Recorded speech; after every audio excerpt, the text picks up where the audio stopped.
Assalamu alaikum, Shikharthi Bondhura. I hope you all are fantastically well by the grace of Almighty Allah. I am also fine. In this video, in this lesson, in this class, I am going to talk to you about a very interesting thing from English grammar, and the topic of today's discussion is gonna be adjective. Adjective, its usage, and the identification of adjective in a sentence. মানে আজকে আমি আপনাদের সাথে adjective নিয়ে আলোচনা করব। অ্যাডজেক্টিভের ব্যবহার, অ্যাডজেক্টিভের application, অ্যাডজেক্টিভের identification. আমরা কিভাবে কোনো বাক্য থেকে অ্যাডজেক্টিভ খুঁজে বের করতে পারি সেটা আজকে এই ভিডিও লেসনটির মাধ্যমে শিখব। তো চলেন শুরু করা যাক। প্রথমে অ্যাডজেক্টিভ কাকে বলে, অ্যাডজেক্টিভ বলতে কি বোঝায় সেটা আমাদের জানা দরকার।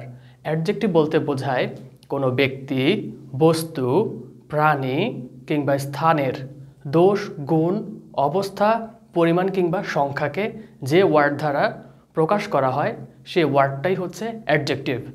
তো অ্যাডজেক্টিভের যে প্রথম রুলটা আছে আইডেন্টিফাই করার জন্য, বোঝার জন্য, সেটা হচ্ছে বাক্যে ভ্যারি, টু এই ওয়ার্ড দুটার পরে অ্যাডজেক্টিভ বসে। For example, the tiny print on the poster is too small to be read easily. যে ক্ষুদ্র একটা প্রিন্ট আছে, ছাপা আছে কোনো একটা পোস্টারে, সেটা সহজে পড়ার জন্য খুব বেশি ছোট। তো এখানে দেখতে পাচ্ছি টি ডাবল ও, এই টু ওয়ার্ডটা আছে, ঠিক এটার ইমিডিয়েট পরে এটার সাথে যে ওয়ার্ডটা আছে, যে ওয়ার্ডটা বসে বা যে ওয়ার্ডটা বসবে সেটা হবে অ্যাডজেক্টিভ। এখানে স্মল, স্মল হচ্ছে একটা ছোট। তো স্মল দিয়ে যেহেতু ছোট বোঝায়, স্মল হচ্ছে একটা অবস্থা, তো সেই জন্য এই ওয়ার্ডটা হচ্ছে একটা adjective. So, okay, let's take a look at number 2. In this sentence, we can see, you don't seem to be very happy. তোমাকে দেখে খুব বেশি আনন্দিত মনে হচ্ছে না। তো এখানে এই যে ভ্যারি ওয়ার্ডটা আছে, এটার ঠিক পরে যে ওয়ার্ডটা বসেছে সেটা হচ্ছে হ্যাপি। হ্যাপি হচ্ছে আনন্দিত, এটা একটা অবস্থা। তো এই ওয়ার্ডটা হচ্ছে একটা অ্যাডজেক্টিভ, বিকজ তার সামনে আমরা এখানে ভ্যারি পেয়েছি। তো এরকম ভ্যারি অথবা টু এই দুটো ওয়ার্ডের পরপর যে ওয়ার্ডটা পাবো সেটা অ্যাডজেক্টিভ হওয়ার পসিবিলিটি সবচেয়ে বেশি। হি ইজ ভেরি ওয়াইজ, সে খুব বেশি জ্ঞানী। ওয়াইজ হচ্ছে একটা গুণ, এখানে ভেরি ওয়ার্ডটা পেয়েছি, এটার সাথে যে ওয়ার্ডটা বসবে সেটা হচ্ছে অ্যাডজেক্টিভ, এটাও একটা adjective. I had move a few things but I wasn't too hard. Alright, so আমি বেশ কয়েকটা জিনিস সরিয়েছি, কিন্তু এটা কিন্তু খুব বেশি কঠিন ছিল না। তো এখানে টু ওয়ার্ডটা আছে, ঠিক এটার পরে যেটা বসেছে সেটা হচ্ছে একটা অ্যাডজেক্টিভ। হার্ড মানে হচ্ছে ডিফিকাল্ট, মানে কঠিন। তো এটা একটা অ্যাডজেক্টিভ, এটা একটা অবস্থাকে ইন্ডিকেট করে। খুব বেশি অমিতব্যয়ী হয়েও না, এটা বোঝাচ্ছে হচ্ছে ডোন্ট গেট টু এক্সট্রাভ্যাগেন্ট এই সেন্টেন্সটি দিয়ে। তো এখানে এক্সট্রাভ্যাগেন্ট হচ্ছে অমিতব্যয়ী, এটা একটা দোষ। তো এটা একটা অ্যাডজেক্টিভ যেটার সামনে এখানে টু ছিল, তো টু এর পরে এখানে অ্যাডজেক্টিভ বসে। আমরা মোটামুটিভাবে বুঝতে পেরেছি ভ্যারি এবং টু এর পরে সবসময় অ্যাডজেক্টিভ বসে। So okay, now let's go to rule number 2। Rule number 2 আমরা দেখতে পাচ্ছি বাক্যের সংখ্যাবাচক শব্দগুলো এবং পজিটিভ প্রোনাউনগুলো অ্যাডজেক্টিভ হয় যদি এগুলোর পরে নাউন থাকে। তো এটার এক্সাম্পল হচ্ছে এরকম যে you can buy a ball pen for less than 5 টাকা। তুমি 5 টাকার নিচে একটা বল পেন কিনতে পারবে। তো এখানে যেটা আমরা একটু বুঝবো সেটা হচ্ছে যে সংখ্যাবাচক শব্দগুলো বলতে কি বোঝায়। সংখ্যাবাচক শব্দগুলো হচ্ছে 2, 3, 4, 10, 20, 2, 3, 4, 10, 20, so on। আর পজিটিভ প্রোনাউনগুলো আমরা জানি, আই এর পজিটিভ কেস হচ্ছে মাই, ইউর পজিটিভ কেস হচ্ছে ইয়োর, তারপর উই এর পজিটিভ কেস হচ্ছে আওয়ার, তারপর হি এর পজিটিভ কেস হচ্ছে হিজ, শি এর পজিটিভ কেস হচ্ছে হার, ইটার পজিটিভ কেস হচ্ছে ইটস, দেয়ার পজিটিভ কেস হচ্ছে দেয়ার। ওকে, সো এগুলো ব্যবহার করতে হবে। পজিটিভ মানে হচ্ছে মালিকানা, তো আমরা সেই পজিটিভ কেসগুলো ব্যবহার করব। তো এগুলো যদি ব্যবহার করি, ঠিক এটার পরে যদি নাউন থাকে, তাহলে ওই যে সংখ্যাবাচক শব্দগুলো ব্যবহার করেছি কিংবা যে পজিটিভ প্রোনাউনগুলো ব্যবহার করেছি বাক্যে, এই ওয়ার্ডসগুলো অ্যাডজেক্টিভ হবে। Okay, let's take a look at this example. You can buy a ball pen for less than 5 টাকা। তুমি 5 টাকার কমে বল পেন কিনতে পারো। তো এই যে 5 এখানে লিখেছে, 5 টাকা, 5 কিন্তু একটা সংখ্যাবাচক শব্দ, তো এটার পরে একটা নাউন ছিল টাকা। তো এই জন্য আমরা এখানে 5কে অ্যাডজেক্টিভ হিসেবে কনসিডার করব। 5 হচ্ছে এখানে adjective. I am lucky to save $10, আমি $10 বাঁচিয়ে অনেক লাকি। তো এখানে এটা দিয়ে কী বুঝিয়েছে এটা আমরা একটু খেয়াল করি। ডলার্স হচ্ছে টাকা, বা যেটা হচ্ছে ফরেনার্সরা ডলার বলে। তো এটার আগে 10 এই শব্দটা হচ্ছে একটা সংখ্যাবাচক শব্দ, এটা কিন্তু এখানে অ্যাডজেক্টিভ হিসেবে কাজ করছে। Number 3, it's 20 Miles from here, এখান থেকে এটা হচ্ছে 20 মাইল। তো এই যে মাইল, এই নাউনটার আগে 20 শব্দটা বসেছে, এটা একটা সংখ্যাবাচক শব্দ, এটা কিন্তু একটা adjective. Your friend like this new car, এটা হচ্ছে একটা পজিটিভ কেস। তো এটা পজিটিভ কেস হওয়ার কারণে এখানে নাউনের সামনে বসার কারণে এটা কিন্তু অ্যাডজেক্টিভ হিসেবে কাজ করছে। দে কনফেসড দেয়ার ক্রাইম, তারা তাদের অপরাধগুলোকে স্বীকার করেছিল। তো এই যে অপরাধগুলোকে স্বীকার করেছিল, তাদের শব্দটা হচ্ছে একটা পজিটিভ প্রোনাউন। তো এটা যেহেতু নাউনের সামনে বসেছে, এটা হচ্ছে একটা adjective. So in this rule number 3 আমরা দেখতে পাচ্ছি কোনো সেন্টেন্সে পাশাপাশি দুটি নাউন ব্যবহৃত হলে প্রথমটি অ্যাডজেক্টিভ এবং পরেরটি নাউন হবে। তো এক্সাম্পলগুলো একটু খেয়াল করি। Put the letter on the hall table, লেটারটি হল ঘরের টেবিলে রাখো। হল কিন্তু একটা নাম, এটা কিন্তু নাউন। টেবলও কিন্তু একটা নাম, এটাও কিন্তু একটা নাউন। তো এখানে দুইটা নাউন পাশাপাশি বসেছে। তো এই জন্য এর আগের নাউন, অর্থাৎ যে দুটো নাউন এখানে পাশাপাশি বসেছে, এই নাউনটার আগের নাউন যেটা, এটা কিন্তু এখানে অ্যাডজেক্টিভ হিসেবে কাজ করছে। Number 2, we enjoyed a football match yesterday, আমরা এনজয় করেছিলাম একটা ফুটবল ম্যাচ গতকালকে। তো ফুটবল ম্যাচ, এখানে ফুটবল শব্দটা হচ্ছে অ্যাডজেক্টিভ, যদিও football in on itself is a noun, কিন্তু এখানে নাউন হিসেবে কাজ করছে না। ফুটবল ম্যাচ দুটা পাশাপাশি নাউন থাকার কারণে এই নাউনটার আগের নাউন যেটা এই ফুটবল, এটা কিন্তু অ্যাডজেক্টিভ হিসেবে কাজ করছে।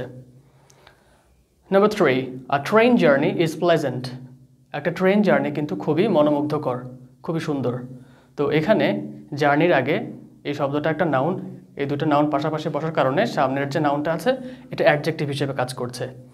Water is a liquid substance, ঠিক একই রকমভাবে এখানে সাবস্টেন্স এবং লিকুইড দুটো ওয়ার্ড আছে পাশাপাশি, লিকুইড শব্দটা এখানে অ্যাডজেক্টিভ হিসেবে কাজ করছে। It is my favourite English novel, এটা হচ্ছে আমার পছন্দের ইংলিশ উপন্যাস। তো এখানে ইংলিশ শব্দটা কিন্তু অ্যাডজেক্টিভ হিসেবে কাজ করছে। রুল নাম্বার 4-এ আমরা দেখতে পাচ্ছি হাইফেনেটেড অ্যাডজেক্টিভসের ব্যবহার।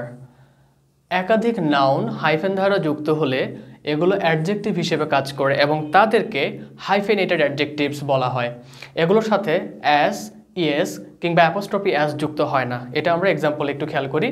The magnificent 8th century old temple was constructed by the Chinese। তো এই সেন্টেন্সে আমরা দেখতে পাচ্ছি 8th century old, এই তিনটা ওয়ার্ড কিন্তু নাউন, এগুলো হাইফেন দিয়ে যুক্ত হয়েছে এবং এগুলোর সাথে কিন্তু অ্যাস অথবা ইয়েস যুক্ত নাই। ঠিক আছে, অনেক সময় এই হাইফেনগুলো নাও থাকতে পারে, বাট আমাদেরকে বুঝে নিতে হবে। তো এগুলোকে বলা হয় হাইফেনেটেড অ্যাডজেক্টিভস। তো এটা কিন্তু এই প্রত্যেকটা শব্দ কিন্তু এখানে হাইফেন দিয়ে যুক্ত হয়ে এই হাইফেনেটেড অ্যাডজেক্টিভ হিসেবে কাজ করছে। Number 2, he bought a brand new car, সে একটা নতুন গাড়ি কিনেছে। তো ব্র্যান্ড নিউ, এই যে ব্র্যান্ড এবং নিউ এই দুটো শব্দ হাইফেন দিয়ে যুক্ত হয়েছে এখানে দেখা যাচ্ছে। তো এটাকে বলা হয় hyphenated adjectives. We need some first class softwares, এই যে ফার্স্ট ক্লাস এটা কিন্তু hyphenated adjective. Okay. The 5-year-old boy was injured, তো এই যে 5 বছর বয়সী ছেলেটা আহত হয়েছিল। এখানে এই যে 5-year-old এরকম হাইফেন দিয়ে হচ্ছে বেশ কয়েকটা নাউন দেখা যাচ্ছে। তো এগুলো হচ্ছে অ্যাডজেক্টিভ হিসেবে কাজ করবে। রুল নাম্বার 5-এ দেখতে পাচ্ছি কিছু কিছু আইএনজি কিংবা ইডি যুক্ত ভার্ব অ্যাডজেক্টিভ হিসেবে কাজ করে। তো আইএনজি যুক্ত ভার্বগুলোকে আমরা প্রেজেন্ট পার্টিসিপল বলি, আর ইডি যুক্ত ভার্বগুলোকে আমরা পাস্ট পার্টিসিপল বলি। তো এগুলো কিন্তু অনেক সময় অ্যাডজেক্টিভের কাজ করে, নাউনকে মডিফাই করতে পারে। তো এক্সাম্পলগুলো একটু দেখি। আই হেল্প ড্রনিং ম্যান, আমি সাহায্য করি ডুবন্ত মানুষকে। তো এখানে ড্রনিং যেটা, এটা হচ্ছে ভার্বের সাথে আইএনজি যুক্ত হয়ে প্রেজেন্ট পার্টিসিপল, কিন্তু এখানে এটা অ্যাডজেক্টিভ হিসেবে কাজ করছে। He hopes to provide uninterrupted service, সে হচ্ছে নির্বিঘ্ন সেবা প্রোভাইড করার জন্য আশা করে। তো এখানে আনইন্টারাপ্টেড এটা একটা পাস্ট পার্টিসিপল মানে ভার্ব 3, কিন্তু এখানে এটা অ্যাডজেক্টিভ হিসেবে কাজ করছে। হি বট আ রটেন ফিশ, সে একটা পচা মাছ কিনেছিল। তো রটেন পাস্ট পার্টিসিপল, বাট এখানে এটা adjective. A barking dog seldom bites, ঘেউ ঘেউ করা কুকুর খুব সামান্যই কামড়ায়। তো এখানে বার্কিংটা হচ্ছে প্রেজেন্ট পার্টিসিপল, বাট এখানে অ্যাডজেক্টিভ হিসেবে কাজ করছে। ডগের সামনে বসে ডগটাকে মডিফাই করছে। মেল্টিং আইস লুকস নাইস, গলিত বা গলন্ত যে বরফ সেটা দেখতে খুব সুন্দর দেখায়। তো এখানে মেল্টিং শব্দটা হচ্ছে একটা প্রেজেন্ট পার্টিসিপল, কিন্তু অ্যাডজেক্টিভ হিসেবে এখানে নাউনের সামনে বসে এটা অ্যাডজেক্টিভ হিসেবে কাজ করছে। ডোন্ট ড্রিঙ্ক পলিউটেড ওয়াটার, এটা পাস্ট পার্টিসিপল হলেও এখানে এটা অ্যাডজেক্টিভ হিসেবে কাজ করছে। ঠিক এটাই বলেছিলাম যে কিছু কিছু আইএনজি কিংবা ইডি যুক্ত ভার্ব আছে যেগুলো অ্যাডজেক্টিভ হিসেবে কাজ করতে পারে। ওকে, তো আমরা এখন ফাইনাল রুলটা দেখি। এই রুলটিতে বলা হয়েছে অ্যাডজেক্টিভ প্লাস নাউন, অর্থাৎ নাউনের ইমিডিয়েটলি আগে অ্যাডজেক্টিভ ব্যবহৃত হয়। এটা হচ্ছে একদম চিরাচরিত একটা ব্যাপার যে সব সময় হচ্ছে নাউনের আগে অ্যাডজেক্টিভ ব্যবহৃত হবে। Example, the last chapter is carelessly written, এখানে আমরা দেখতে পাচ্ছি লাস্ট হচ্ছে একটা অ্যাডজেক্টিভ আর এটার সাথে হচ্ছে নাউন। তো নাউনের আগে কি বসেছে? অ্যাডজেক্টিভ। এটাই বলা হয়েছে যে এই নাউনের ইমিডিয়েট আগে অ্যাডজেক্টিভ বসার পসিবিলিটি সবচেয়ে বেশি। He is a good boy, সে একটা ভালো ছেলে। তো এখানে বয় হচ্ছে নাউন, তার আগে অ্যাডজেক্টিভ বসেছে। এটাই হচ্ছে অ্যাডজেক্টিভের অবস্থান। Arsenic is a poisonous substance, arsenic হচ্ছে একটা বিষাক্ত পদার্থ, সাবস্টেন্স হচ্ছে পদার্থ, এটা একটা নাউন। তো এটার সামনে বসেছে অ্যাডজেক্টিভ যেটা হচ্ছে poisonous. Only bookish knowledge is not enough, তো এই এক্সাম্পলে আমরা দেখতে পাচ্ছি নলেজ ছিল একটা নাউন, যার আগে বুকিশ শব্দটা বসেছে, এটা হচ্ছে একটা adjective. Bangladesh is a small country, country হচ্ছে নাউন, এটা সামনে বসেছে স্মল, এটা একটা অ্যাডজেক্টিভ।